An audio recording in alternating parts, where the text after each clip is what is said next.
Right. Backspin. How do we get it? Most golfers would say you need to hit down on the ball in order to generate spin. And this is absolutely true. This line right here is the angle of attack. So it's the angle that the club is approaching the ball. So the greater this angle is, the more the ball will spin, right? Well, not quite. We still need to make sure that we maintain a good amount of loft at impact. This is called dynamic loft. So combine these two numbers, your angle of attack, that one, and then your dynamic loft, we get spin loft. And the higher that number is, technically, the more the ball is gonna spin. Now, few caveats to that. Strike, that's massive. Strike it out the toe, it's not gonna spin as much. Out the heel, it's not gonna spin as much. Out of the top of the club, it's not gonna spin as much. So strike has to be good. Speed has to have enough speed on it in order to generate a little bit of spin. You can't just boop, boop like that, because it's not gonna spin at all. And, well, one of the most important things is what ball are you using? You're gonna have to use something that's a little bit more premium, and unfortunately that will come at a price. The ball that I use, Pro V1X, great, they work really nicely. TP5s, Srixon, Z-Star, Chrome Soft, all of those great balls, they will spin.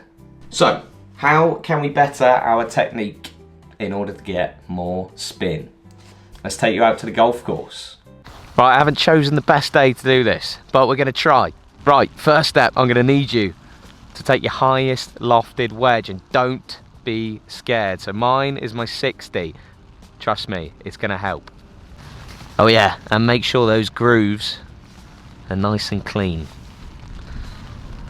So how do we maintain good dynamic loft and also hit down on it? Well, a couple of things in your pre-shot that you should do. I think face open ever so slightly towards the target. That's going to help increase that loft a little bit. Next step, make sure that that ball position, okay, is in the middle of your stance. Again, if it gets too far back, what am I doing to that loft? It's going down, so ball's going to come out quicker, less controlled. If I were to play this shot, back of my stance, okay, you're going to see ball's going to come out shooting super quick. It might spin up a little bit, okay, but it's going to roll out a lot more, so we want to see more spin than that. Alternatively, if I get it too far forward in my stance, it's going to go up in the air. Too much, not going to spin very much, but actually it is going to stop quite quickly because it's gone up in the air. So ball position center, club face aiming slightly right, and now what do we do during the swing in order to get that angle of approach down and that club head going up? So, a couple of things for me, making sure my sternum is over the ball on that left side. That's going to help us hit down into the ground. Use your weight on that left side or on your lead side. If you're left-handed, it's going to be on your right side. For me, it's on my left side. I'm going to make sure that I'm leaning onto that side and I'm hitting down into the ground rather than helping that ball up. Going to come out with just a touch more backspin. In an ideal world, as that trail arm gets to parallel, this club needs to be pointing straight up. So even on a chip shot or a pitch shot of this length, I want to see a swing like that. So we want to make sure that you're creating a nice L shape or a 90-degree angle with that left arm and that golf club. If it's out here, what's going to happen to my angle of attack? Well, it's going to be really too shallow to create any spin. From here, we've got a chance of getting a little bit steeper into the ball. So practice this in a mirror.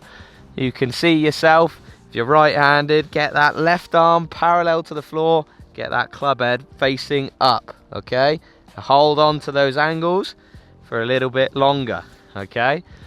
Through impact, I want you to strike the match. I need to see a little bit of speed through the ball. Again, speed is going to equal a little bit more spin. The way to feel this flick through might be just to feel like you're closing that club head down, because it starts open. So we need to close it at some point. So feeling like you're closing that club head, those wrists, those arms are rolling over ever so slightly, again, is going to help that. So we want to see that L, we want to be able to close that club head down, close that face down. Okay, comes out lovely and spinny. So once you've created that lovely angle, okay, I want you to like that match, but I want you to make sure that your weight stays on that left side. If I get into this lovely position and I try and help it up, what do I do with my angle of approach? What happens there? It shallows out quite a lot. Whereas if I stay on this side, I'm going to be hitting down into it. All together, middle of the stance, face slightly to the right of the target. That's going to add some loft to it.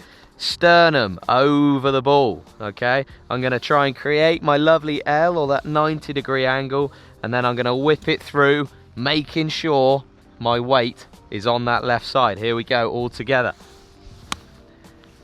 It's going to come out a little bit higher, should just have a touch more spin on it. Here we go, one more time.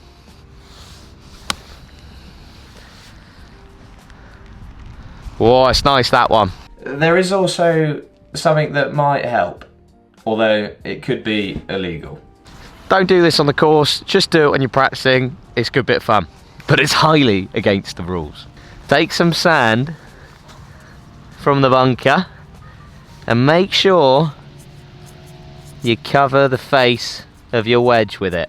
So it's going to look a bit like this. Now, I want you to play a bit more of a bunker shot off the fairway with sand on the face.